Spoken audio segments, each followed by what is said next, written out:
History doesn't repeat itself, but it often rhymes. Civilizations rise believing they are immune to collapse, convinced that progress has cured humanity of its darkest instincts. Yet beneath the surface of every era, the same forces remain dormant. Fear, insecurity, the hunger for power, and the desire for simple answers to complex pain. In the 20th century, those forces nearly destroyed humanity. And today, the question is no longer academic, it is urgent. Are we witnessing the return of fascism disguised in modern clothes? Fascism did not appear by accident. It emerged when societies were wounded. After wars, economic collapse, humiliation, and deep identity crises. It promised healing, but offered control. It spoke of rebirth, but delivered oppression. At its core, fascism is not merely a political ideology. It is a psychological condition that arises when fear overwhelms reason. Fascism is a far-right authoritarian ideology that emerged in the early 20th century, defined by extreme nationalism, the rejection of democracy, and the glorification of a strong, centralized state led by a dictator. But definitions alone are not enough. As historian Robert O. Paxton explains in his book, The Anatomy of Fascism, fascism cannot be fully understood by its speeches, symbols, or manifestos. It must be understood by what it does. Fascism is not a fixed doctrine. It is a form of political behavior driven by what Paxton calls mobilizing passions. A sense of national decline, collective victimhood, and the belief that only unity through force can restore greatness. Studying fascism only through its ideology, Paxton argues, is like trying to understand a predator by looking at its footprints. You only grasp its true nature by watching the hunt, in motion. Fascism replaces critical thinking with obedience, complexity with slogans, and human dignity with hierarchy. It transforms the state into something sacred and unquestionable, while turning citizens into instruments of power. It seeks to crush individual freedoms in the name of collective identity, often promoting militarism, censorship, and the persecution of minorities or political opponents. Under fascism, the individual only matters insofar as they serve the nation, the leader, or the myth.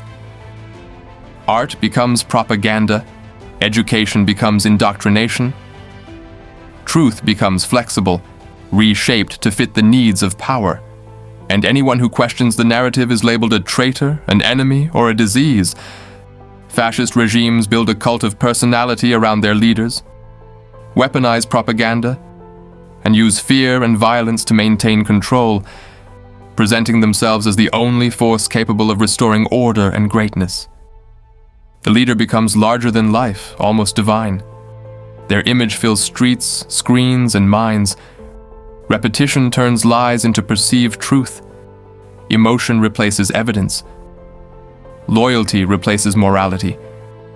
To understand how this happens, Paxton describes fascism as a process, not an instant transformation. It unfolds in stages.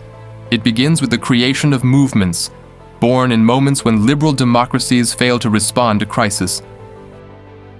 After the First World War, fascist movements attracted disillusioned veterans, frustrated intellectuals, and citizens searching for a third way between socialism and liberalism. Then comes rooting.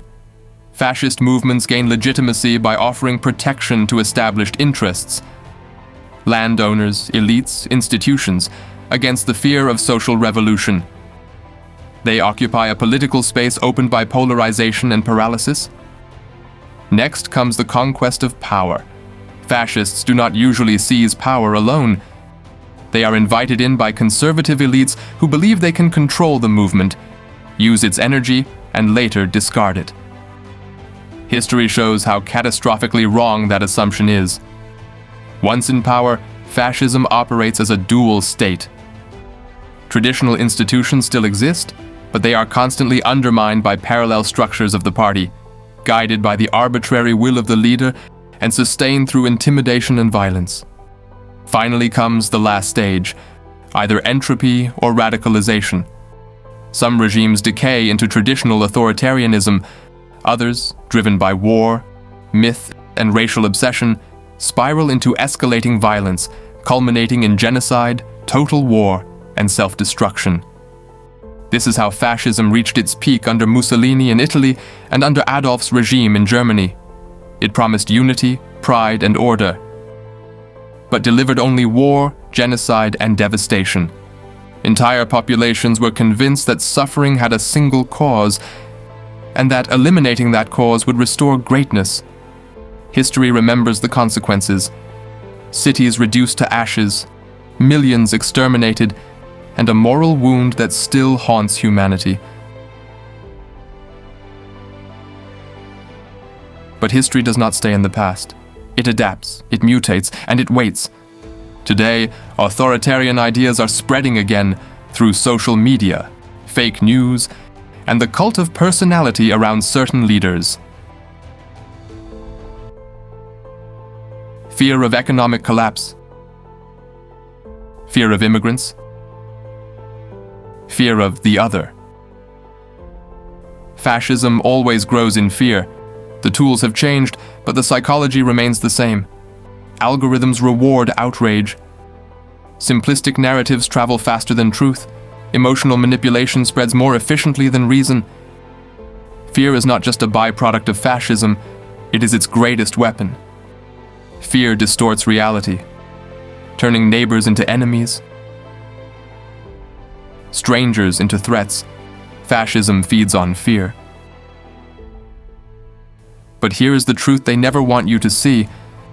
Fear is largely an illusion, carefully constructed, amplified, and maintained to control behavior. Fear narrows perception. It makes the world feel smaller, harsher, more hostile than it truly is. Under fear, people stop asking why and start demanding who to blame. Why do people follow it? Because fear becomes a trigger exploited by authoritarian narratives. Fascism offers simple answers to complex problems. It promises security, belonging, identity, but it demands obedience and silence. Silence in the face of injustice. Silence in the face of lies.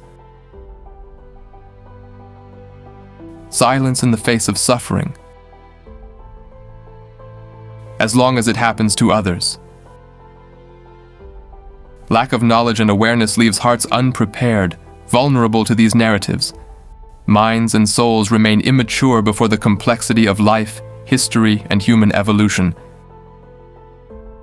Without education, philosophy, and ethical reflection, societies become emotionally defenseless. People are not born hateful. They are taught fear, fed resentment, and deprived of deeper understanding. That is why books like The Anatomy of Fascism matter, not as relics of the past, but as tools for the present. Paxton warns that while the symbols of 20th century fascism may seem outdated, its functional equivalents can still emerge wherever democracies fail to address polarization, paralysis, and collective despair. Understanding fascism is not about obsession with history, it is about prevention. The antidote to fear is not more division, it is unity. Fascism wants us apart. Change begins when we come together, in peace, in courage, in love. Unity does not mean uniformity. It means recognizing our shared humanity despite differences. It means refusing the lie that diversity is weakness. Differences matter because they teach us. We must not see the different as an enemy, but as an ally. Diversity is nature's law guided by the Supreme Creator. Nature itself shows us that unity is the path forward. Every ecosystem depends on diversity to survive. Every spiritual tradition points toward the same truth. Separation is an illusion. Only together can we transform the world. Fascism is defeated first through resistance, and then through education and awareness, by shining light on these ideas, rationally and fraternally, by applying the laws that protect human rights and democracy. Resistance is not hatred. It is consciousness. It is the courage to say no, peacefully, firmly, intelligently. Fascism begins with fear, but freedom begins with awareness and with the courage to unite. History has warned us once. This time, we must answer not with silence, but with unity, peace, and love.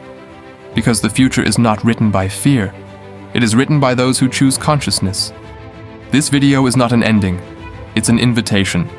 If this message resonated with you, don't stop here. Real change begins with understanding. One of the most important books ever written on this subject is The Anatomy of Fascism by historian Robert O. Paxton. It doesn't tell you what to think. It teaches you how to recognize fascism while it is still forming. You'll find the link to the book and others in the description. By reading, by learning, and by staying aware, you build resistance against fear-based narratives. So if you believe knowledge can transform society, join this movement of awareness. Like this video, leave a comment, share it with your friends. Every engagement spreads consciousness. Every informed mind strengthens democracy.